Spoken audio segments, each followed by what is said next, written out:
Okay, so thank you all for joining me today. Last month we talked about spiders, and this month we are going to be focusing on moths because, in all honesty, I think moths are a very underrated insect.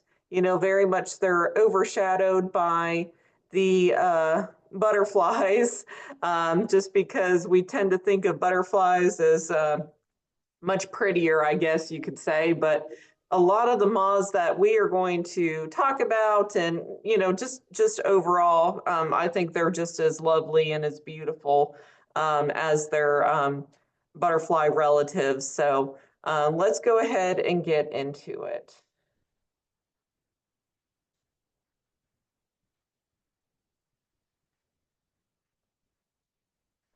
So I think the main question here is to start out with, what exactly is a moth and how is it different from a butterfly? Because that's the question that most people ask. So butterflies and moths are pretty closely related. They're in the order Lepidoptera. So this Lepidoptera is our butterflies and moths. When it comes to moths themselves, there's quite a bit more moths than there are butterflies in this world. So we actually kind of estimate at this point that there could be over 160,000 species of moths in the world, versus only 17,500 species of butterflies. So that's a pretty substantial difference. And we have alone here in the US over 11,000 species of moths. We think we have several hundred here that are actually in Kentucky. And so honestly, there are a lot of moths out there, and it can get a little bit tricky when it comes to identification and figuring out what moth is which. And I'll kind of provide you with some resources here in a little bit on that. But what are the main differences between butterflies and moths? For the most part, they have similarities where they both have scaly wings. They're both insects, of course. They have coiled mouth parts.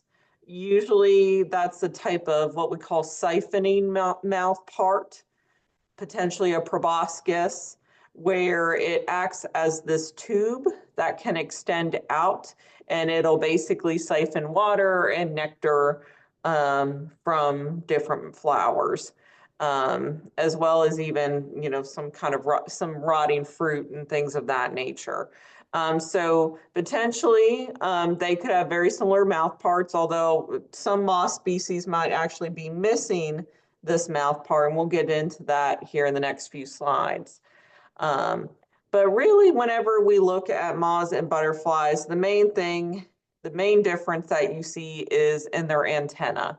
Okay, so if you kind of look at this description here, this little diagram, butterflies have antennae that are typically straight and have a knob at the end. You always need to look for that knob. Whereas moths, their antenna could also be straight, but they lack that knob at the end, or they could be very feathery in nature. And some of the moths that we're going to talk about too, a lot of times maybe the male moth may have kind of a more enhanced antenna, a more feathery, fluffy antenna, whereas the female antenna may not be as elaborate. But mainly, again, the difference is butterflies will always have that knob at the end of the antenna. So that's how you can tell the difference. And then also stating the obvious here, butterflies typically fly during the daylight hours, whereas moths will be nocturnal, typically fly at night. This is not always the case, though. We do have several moth species that do fly during the daytime, and we're going to actually mention a few of those in this presentation. So let's talk about the parts of a moth. And so a moth is an actual insect, unlike the spiders that we had brought up last class. So with insects, they all have a head, a thorax, and an abdomen. So you can kind of see the breakdown here. of the moth's head, thorax, abdomen, and then they also have the antenna, and then they also have what we refer to as the forewing and the hind wing. And we'll kind of break those down to that as we talk about the different moths, just to help with identification. So that's kind of the basic outline of what a moth looks like. So there's different classifications. So there are way more than this. But this kind of gives you a general idea of kind of your top families slash subfamilies, if you will, of moths. And a lot of these are ones we're going to talk about today. So we have kind of first and foremost your tiger, or we also refer to these as your tussock moths. That's a pretty large family, and a lot of times they are generally bright colors of red and yellow. Then we also have our inchworms. And you kind of see kind of those little caterpillar type moth species, and oftentimes we will refer to them as that. We get into your owlet moths, and I hate to say this because we're going to talk about this a little bit, is some of your pest moth species. I hate to say pest, but some that could be a little bit detrimental to crops or landscapes, so to speak, are things like your cutworms and your fruit worms. They kind of fall into that category. Then we have your giant silk moths, and we're actually going to talk about quite a few of those because they are very stunning. They're very beautiful. And in fact, like, not that I don't think all moths are beautiful, because I do. I find insects to be, really intricate and interesting. But I would say if you're kind of a newbie when it comes to learning about moths or moth identification, you know, the giant silk moths, that family is a really good group to start with because they're one of your larger moths, and they're also usually very colorful. So we're going to get into a couple of those today. Then finally, we have your hawk and your sphinx moths. We have quite a few sphinx moths that are here in Kentucky. And some of them, I have it, but I don't kind of see going it. along with the cutworms and the fruit worms, may be kind of slightly problematic, just like on if they're feeding on potential crops. But again, we'll kind of talk about that a little bit. So again, there's way more than this, but this kind of gives you an idea of the breakdown. So moving on, when it comes to moth life cycles, they undergo complete metamorphosis, just like the butterfly. So you might remember this from school. We have complete versus incomplete or gradual metamorphosis. So Lepidoptera fall under complete metamorphosis. And what this entails is that they have an egg, larva, pupa, and adult stage. So generally speaking, we'll have the adult moths that will mate. The female will lay the eggs on the host plant, and then those eggs will hatch. They will feed off of that host plant. Those larvae that we call them are caterpillars. And then usually over the period of several weeks, those caterpillars will feed, and they'll grow bigger. They'll kind of molt along the way. And then they will usually spin kind of generally like a silky cocoon, although sometimes they'll use like leaf debris and things of that nature to help with assembling the cocoon or the chrysalis.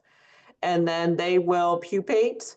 Sometimes, especially for moths, they will pupate over the winter months, and then they'll emerge in the spring from their chrysalis as adults, and then they'll start the process all over again. So just a couple things, a couple trends that you'll notice with moths is A lot of times moths are, the adults are very short-lived. This isn't the case for all of them, but for the moths that aren't, that don't have like a proper mouth part, so like don't have a proper proboscis, they're what we consider vestigial mouth parts, or even lacking a digestive system. A lot of times those adults, their purpose in life, if you will, is to just be able to mate and then lay eggs and then they die.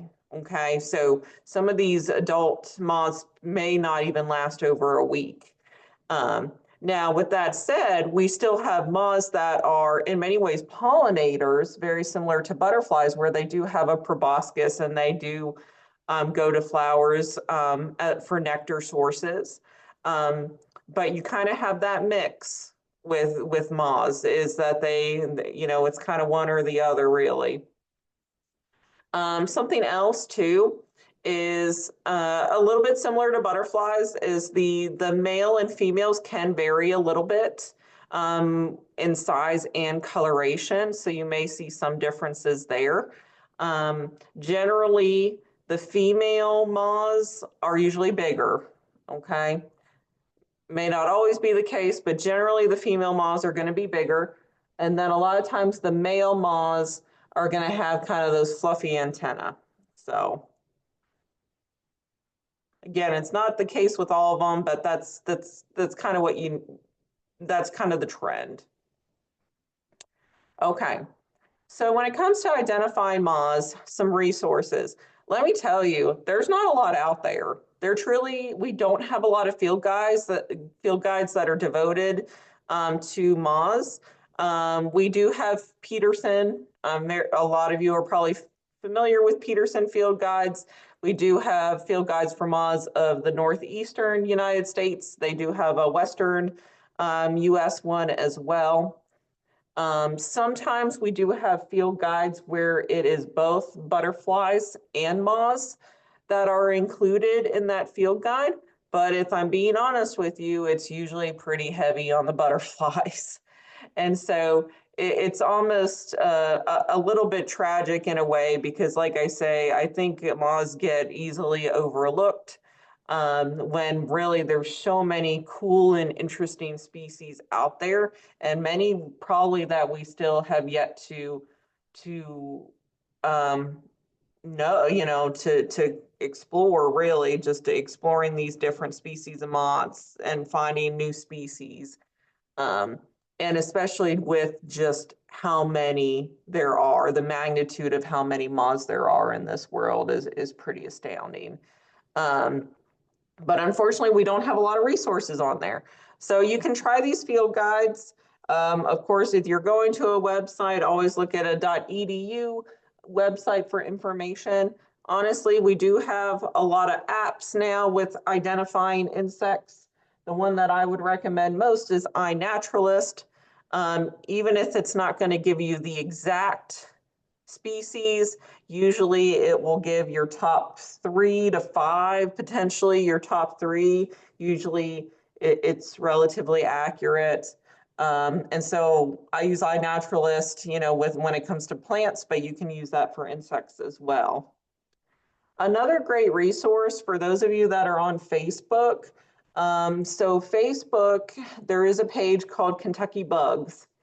And Kentucky bugs, you'll see people post a lot of pictures of what is this bug.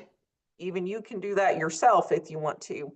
And even though we do have some individuals on there that maybe they're not experts, we do, however, have experts that do come onto that page. We do have some entomologists that do get on that Facebook page relatively frequently, and so they could help to give some accurate identifications as well.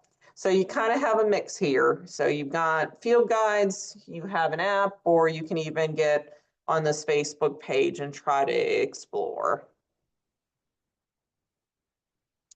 Okay, so before I get into kind of some of our more common species that we see in Kentucky, more native species, let's go over one moth that's non-native.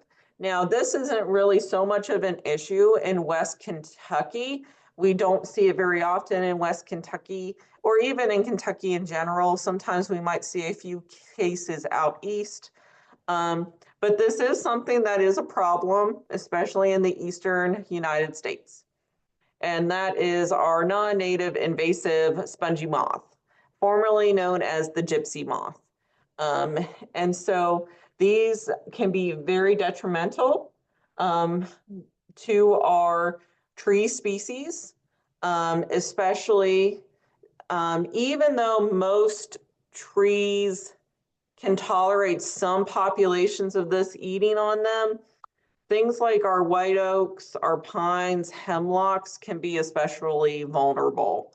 If the caterpillar itself feeds and it causes complete defoliation. So it's a problem. And so when we look at this moth, um, the adult, which you can see here, the breakdown of the male and the female, they will produce these egg masses, okay? And it just looks like this glob of mud, if I'm being honest with you. They will put almost like this glob of mud, on trees, on surfaces, just anywhere that you can imagine. And honestly, they could even get on cars as well.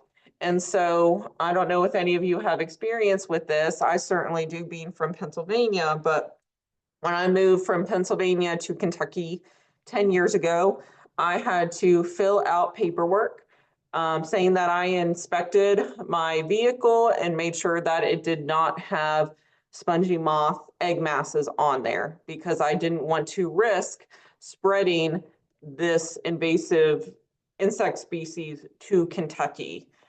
So it certainly is a problem. So that's just something to keep in mind. If you kind of go more out east, northeastern United States, this might be something that's a little bit more prevalent, and you may just need to watch if you're visiting for extensive periods of time when the adults could be laying the eggs. Now, when they are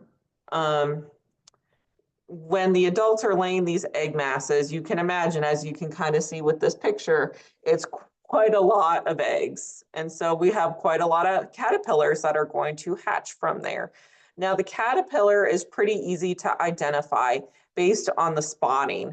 And so kind of on its body, it has almost like 5 pairs of blue spots and then 6 pairs of these orangey red spots. And so you can kind of identify that a little bit more better compared to other caterpillar species.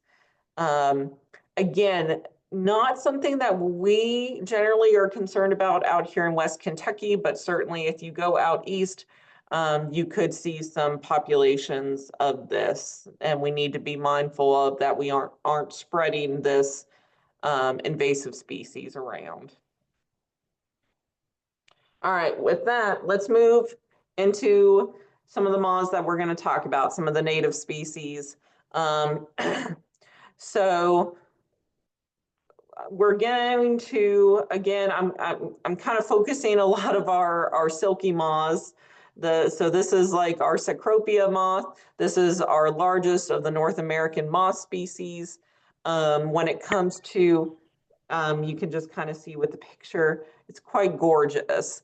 Even if these don't have as, say, vibrant colors, so to speak, as butterflies, I find these just equally beautiful in their colorations of red, brown, gray. Um, so the adult moth is pretty large. It's got a wingspan of 5 to 7 inches, so it's very noticeable. And it has a white mark that's near the center of the wings, and then kind of has this little dark eye spot. And if you look in that little dark eye spot, it's kind of on the tip of those front wings. It has almost like a little bit lavenderish blue coloration in it where it really gives the look of an eye. So a lot of times when we're seeing this, we're finding them usually in early summer where the adult females are present and they're going to be mating and laying eggs. These are a type of moth where you could potentially see this at night. you know, kind of near if you've got an outside porch light, you may see these kind of hang around there. Kind of in the upper right-hand corner, you can see the caterpillar is really cool looking and very unique. Some of these caterpillars are really funky, if I have to say. It's almost like they're wearing little costumes. This one has these really pretty colored projections. They're called tubercles. And on these tubercles are spines. So you kind of got to watch this. Those spines, you know, you don't want to be handling a lot of these caterpillars without wearing gloves or something like that. Or maybe you try to, you know, get them on a piece of paper or something, just because it could hurt you, you know, with those spines. But it's used as a defense mechanism, as you can imagine, to ward off predators. And these tubercles could be various colors. You can see on this one alone, it almost looks like it's got yellow, blue, and red tubercles. So very cool. So this caterpillar of this moth is going to feed on kind of a diverse group of trees, anything from your cherries, plums, so a lot of your kind of fruiting trees, but to things like your maples and birches and box elders. And so with the caterpillar, they're going to spin kind of the spindle-shaped cocoon. Usually the cocoon is going to be attached to the twig of a tree, of that host tree. And a lot of times that caterpillar will overwinter in the pupa stage before it emerges in the spring as an adult. Clearwing sphinx moth. So a lot of people call this the hummingbird moth, right? So this is actually one of our daytime moth species. And if you didn't even know this is a moth, you may not have even known what kind of insect this was. But yes, it is a type of moth species. There's two common ones that we have here in Kentucky, the snowberry clearwing and the hummingbird clearwing. And basically the snowberry clearwing tends to, its caterpillar tends to feed off the snowberry plant. But these are often called hummingbird moths because they often mimic bees. They often fly almost like a hummingbird. You could, you know, if you're kind of watching out of the corner of your eye, you may not notice initially. You may mistake it for a hummingbird. And so they are actually going to flowers and acting as pollinators. So they are gathering nectar. So in this case, and maybe I should have mentioned with the other moth as well, this moth, the sphinx moth, actually does have the proper mouth parts in order to provide nectar. Whereas our previous moth, a lot of our silk moths do not, they're not generally able to feed. So the caterpillar itself, and you'll notice this with some of the other sphinx moth caterpillars that we'll mention, a lot of times those caterpillars are often green. They might have like this little strip kind of along their body, like a little stripe with some spotting, but mostly you're going to notice the horns that they have. Not really horns, but kind of looks like a horn. Makes them look a little bit more intimidating. But yeah, this is probably, like, I would say, a fan favorite of the moths, and people don't even actually know that it is truly a moth. So, all right. So this is kind of closely related with the sphinx moth. This is our five-spotted hawk moth. You guys are going to know this based on its caterpillar. And again, you may not have known this, but this five-spotted hawk moth, its caterpillar is the tomato hornworm. And you're all probably like, oh my gosh, I hate tomato hornworms because they just eat up all of my crops. So this is actually native. This is found across North America. Actually, more commonly, we usually have the tobacco hornworm, but we do have both species, and that's also another type of hawk moth.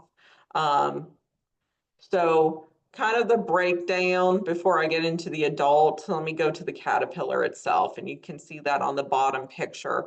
The caterpillar of the tomato hornworm, that's generally going to have a green body, a black horn, and usually it has these V-shaped white markings. Okay, so that's contrast from the tobacco hornworm. The tobacco hornworm generally has straight white stripes, and usually it has a red or orangey colored horn.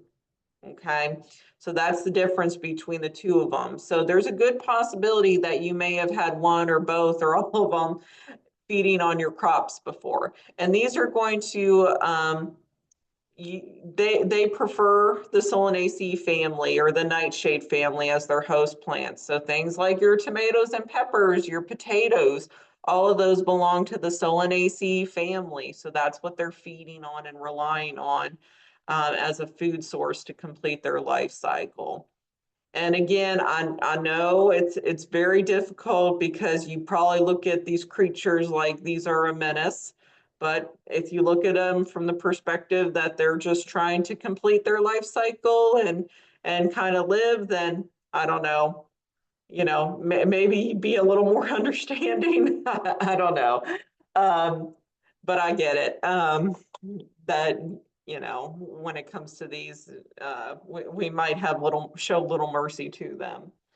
Uh, Something I want to mention with these Sphinx moths is a lot of our Sphinx moths and the caterpillars all look very similar. Okay, so the tomato hornworm, the tobacco hornworm, um, they look very similar to even things like our giant ash moth. And that's a moth whose caterpillar feeds on ash trees. And so I'll say this, sometimes we may think, oh, this is a tomato hornworm, but why is it on this tree? Well, it's not. It's probably not a tomato hornworm. It's actually a different type of sphinx moth caterpillar that's feeding on it instead. For example, the giant ash caterpillar. So just kind of know that there are differences, although, again, a lot of those larvae can look very similar to each other. Now, kind of going back to the moth itself, the adult moth.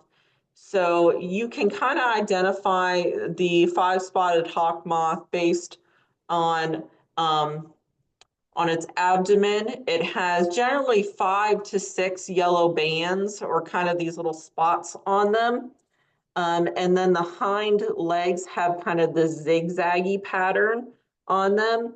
And generally, it's just more of a brown, gray to whitish colored moth. And, again, I think there's a little bit of what we call moth blindness, if you will, kind of like we have plant blindness where we look at plants as green blobs. I think a lot of times we look at moths as probably gray to brown blobs.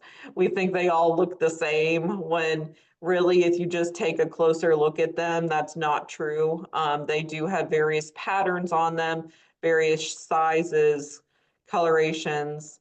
So, next time you see moths, I know we're getting into the colder months, but the next time you see these, kind of take a closer look at them and see if you can make out some of the unique patterns on them.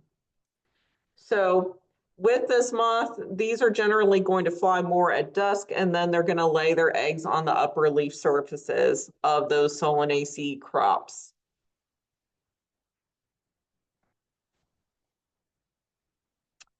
All right, so let's switch gears to a different moth. This is really spectacular in its coloration.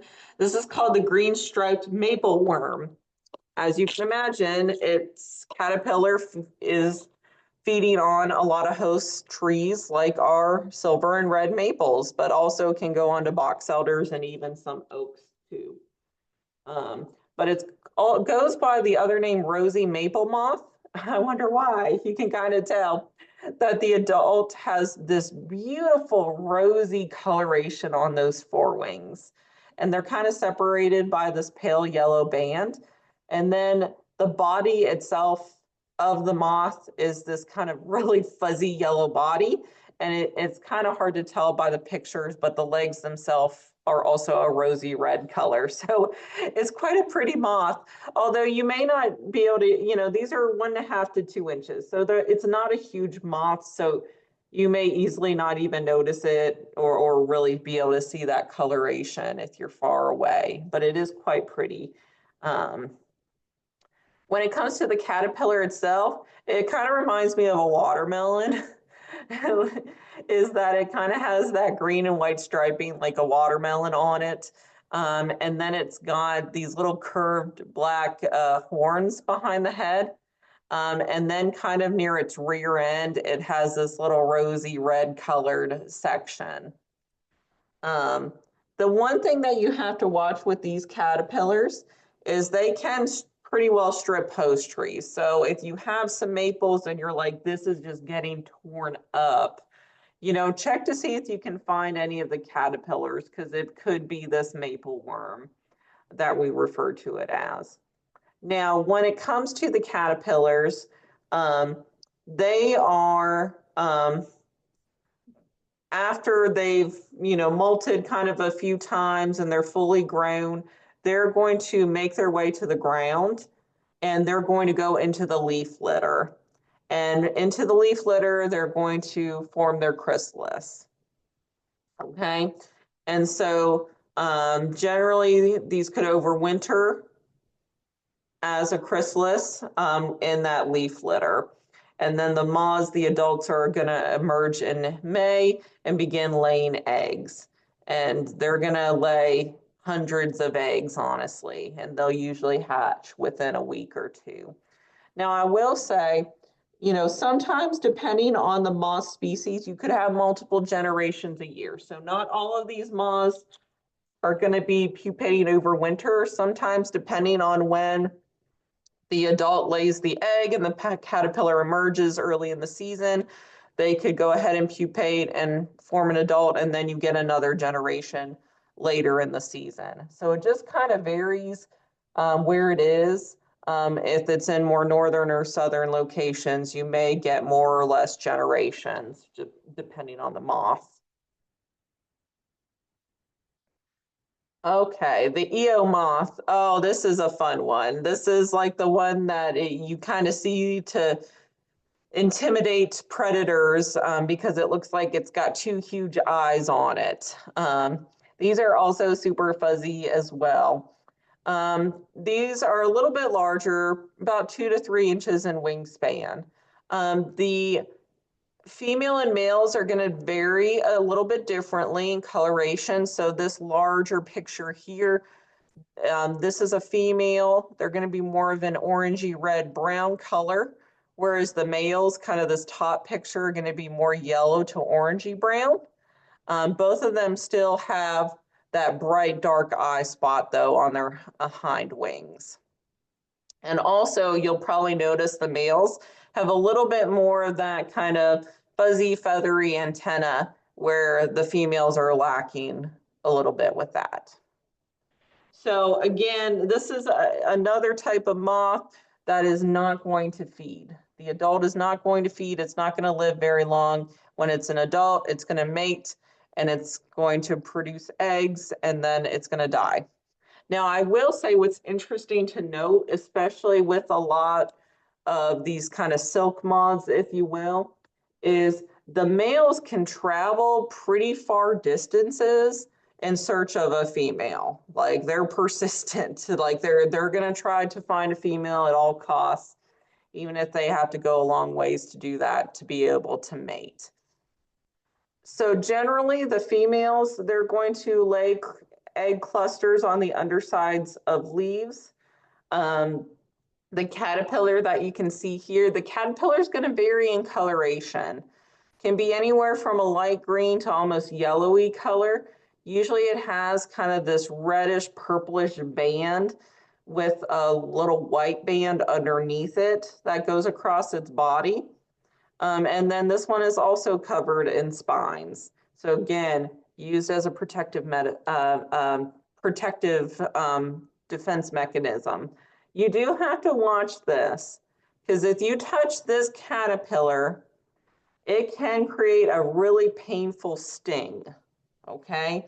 And again, that's where I'm saying with a lot of these moths, you don't want to be handling the caterpillar, especially those with spines, because could prick you. But especially with this one, it could sting to the point where you may have a pretty painful reddish area on your skin. So just kind of be mindful of that. This one has a very diverse host plant, anything from corn to roses, willows, elms, oaks, apple, you name it. And the caterpillar is going to make these little papery cocoons on the ground in the leaf litter. And I guess, this kind of not to kind of switch gears a little bit, but whenever we talk about raking leaves in the fall, really we encourage, if you can, to leave the leaves where they are because of things like this. We have so many insects that will overwinter in the leaf litter, not just moth species where they're pupating, but also our bee species as well. And so if you can leave that leaf litter alone, that really helps a lot of these insects complete their life cycle. And again, I know we've stressed with some of these moths can be pests, but looking at it as a whole, looking at it, all of these being our native species, they deserve as much of a chance to survive as any other insect or animal. And so you can give them a fighting chance by leaving those leaves and not touching them or removing them. So that's my little soapbox for the seminar. Luna moth. So this is a fan favorite. Oh, I love seeing Luna moths. I've seen several of them here at Mar Park, actually. So they are around. So to start with, let's go ahead. Sometimes we start with the adult first, but let's start with the caterpillar first. The caterpillar is just a little lime green larva, has these little yellow lines and these little reddish orange spots running down its body. It makes it great camouflage against a tree, and it's going to feed on a variety of tree species. So it's got a lot of different host plants. So that's one thing with some of these moths, is some of the moths, I guess you could say, are more generalist feeders where they have multiple different host trees that they could go on, whereas others might be more specialized and may only have one or two. So it kind of varies depending on the species. So with that caterpillar, it's going to molt several times over the period of a few weeks before it spins a cocoon. A lot of times, the cocoon is usually, the chrysalis is usually found on the tree, and it may actually fall to the ground, that chrysalis may, among the leaf litter. And that's okay. That's pretty typical. A lot of times that chrysalis is camouflaged in the leaf litter, and it will protect the adult that's inside of it during the winter months. So again, this is another one where it will overwinter in that leaf litter. A lot of times though, the cocoon, it's very thin and papery to look at. And then sometimes it's even comprised of some leaf pieces. So the adults are gonna emerge out of there. They're gonna be much larger, and boy, you can't miss these when you see them. They're very large moths. They're a greenish to yellow color. Generally, the males are a little bit lighter green and smaller than the females. These do not feed either as adults. They're going to live for a week to breed, and then they're going to die after they lay eggs.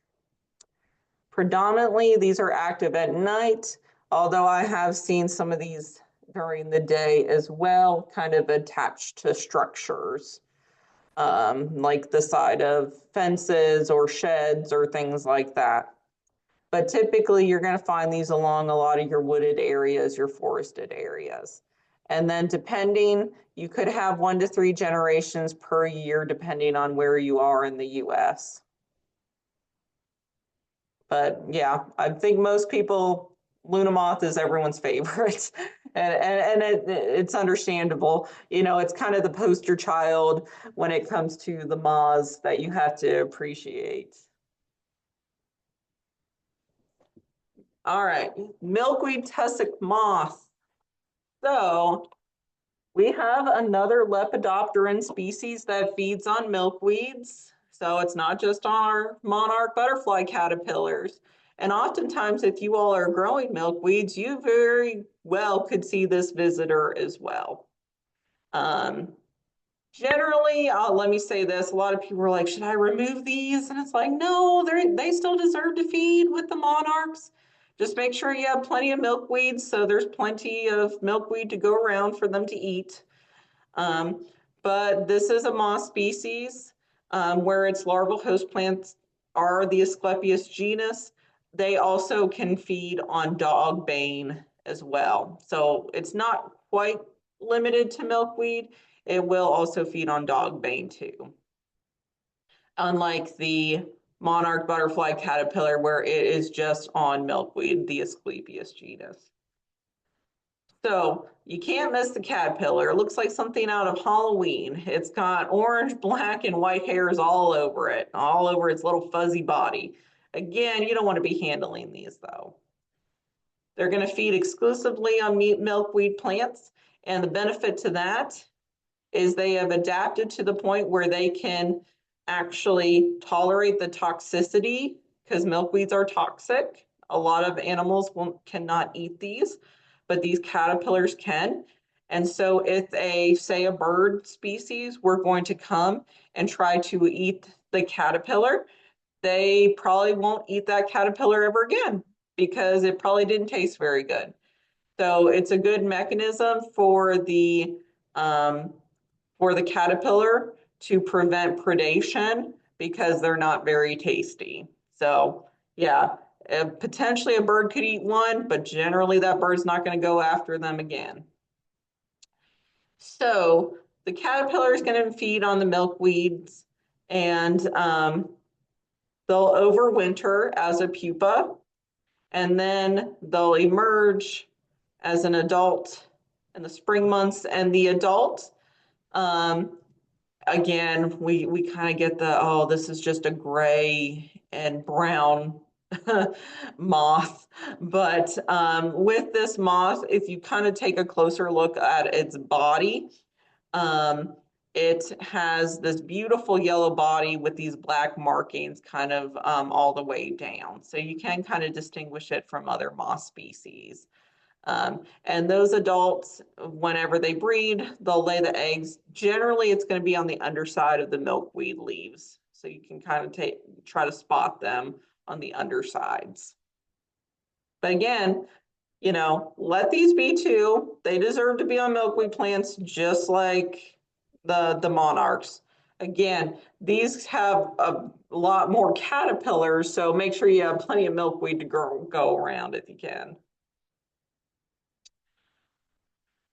Okay, so this is another one of our lovely kind of silk moths in that family. And this is a larger moth as well. And it has a wingspan that can go over 5 inches. So these are very easily noticeable. Now, I will say it's not quite as colored as some of the other silk moths, if you will. But it still has, to me, kind of this pretty coloration. It has a light brown color with a small eye spot that's kind of near the middle of the wing, but then more importantly, has this a much larger spot on the hind wings, and it kind of has a dark patch around it. So it really looks intimidating to potential predators, making it kind of look like it has gigantic eyes to it. Um, so very cool in that regard. Um, so the adults are generally going to lay eggs around the month of June, and then they will um, um, lay those eggs on a number of different tree host plants, anything from oak and hickory to elms, maples. Honestly, just whatever trees we have in our woodlands, it's going to probably go on.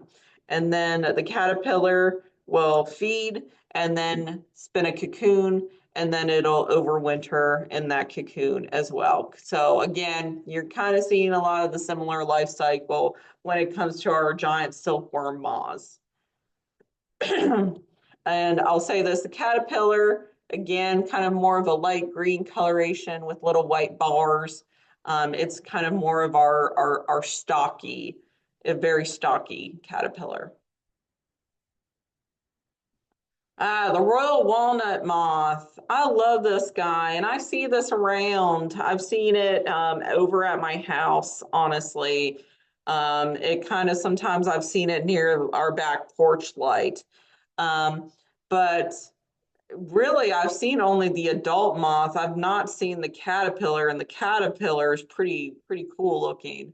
So this is a pretty big moth species. The front wings have kind of these yellow brownish spots, and then it has these really cool red orangey veins on the wings. These are going to emerge kind of in the early summer months that you're going to see the adults. They're going to lay their eggs on a variety of different host plants. Anything from a lot of your nut trees, your hickories, pecans, black walnuts, which is what I have quite a bit around my house. We have a pecan and a walnut. But these will also go on sumacs and sweet gums, maybe even things like lilacs and persimmons. So they can, even though they're more specific, there's still a little bit more range there on what they can feed on. Now, you may have heard the caterpillar go by a different name, and that is called the hickory horned devil. This is the largest of the silk moth caterpillars, up to 5 inches long. So it's a pretty big caterpillar. And it kind of gets that name because it looks intimidating and has these long barbs on it, these little red horns, if you will. And so, again, it's used as a defense mechanism to ward off predators. And so it looks very intimidating for people. And again, you know, you don't really want to be touching these caterpillars either. Um, these are pretty active during the summer months. And actually, up until last month, you may have even seen these caterpillars around. Again, I've not really seen or taken a close look at the caterpillar before. But generally speaking, these can tolerate some cooler temperatures.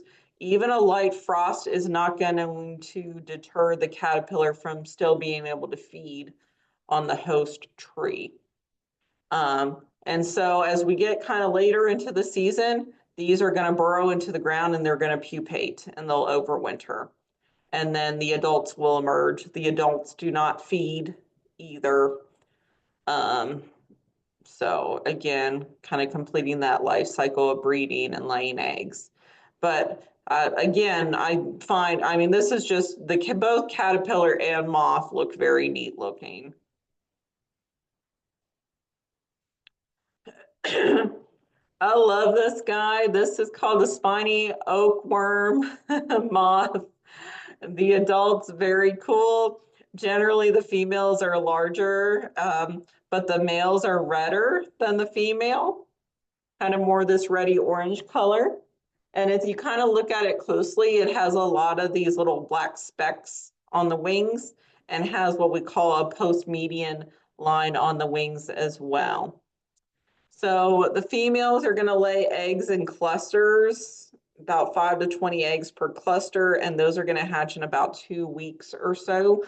They're going to be, as you can imagine from the name, they're going to be feeding on oak trees and various oak trees. So any of our Quercus genus, they're going to be on. Um, and so the caterpillars will feed together kind of as a group when they're really little, but as they molt and get bigger, they'll be a little bit more solitary. The caterpillars can be various colors where they almost look white to yellow to orangey in color, but they all have these spines on them throughout the body, and then kind of this longer pair of horns or horn-like projections, if you will. Um, so these caterpillars are going to feed, and eventually they'll pupate and overwinter underground as well. So, but it's a really cool moth, really fuzzy, fluffy looking silk moth too. All right, let's switch gears because we talked about a lot of silk moths.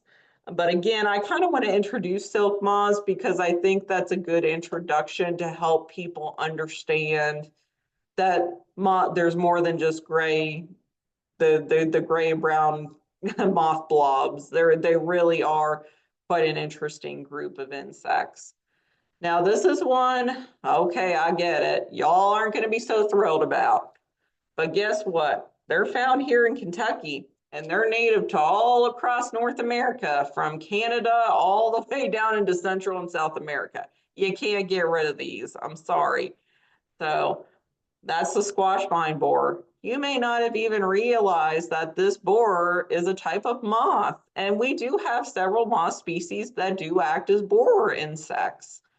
Um, and this is a type of clear wing moth, kind of like the hummingbird moth that we talked about. It's related to that. And so what's unique about this moth, unlike a lot of the other ones we talked about, is the adults. The adults are actually active during the day. In fact, a lot of times we may mistake them for a type of wasp, but they are not. They will mimic wasps, and sometimes they will actually go and get nectar from different flowers. So potentially you could see the adult around. And if you see this near your cucurbits, if you've got some squash or pumpkins or anything like that, you may want to be mindful because potentially that adult could be laying eggs on your plants. Again, it's like, I know we hate them. It's a pest. We want our squash plants to survive and produce for us. But again, this insect is just completing its life cycle, and it's not invasive. It's actually found around here. So the adults, the moth itself, again, doesn't look much like a moth, but it has an orange abdomen, little black dots on it, kind of these really pretty green metallic-y wings. And then the hind wings are more of a clear coat. They will lay these little brown flat eggs on the leaf stalks and vines of your squash plants. And a lot of times when you see an adult flying, they probably have already done that. And out will emerge what we think of as little grubs. A lot of times we look at these as little grubs. These are actual caterpillars.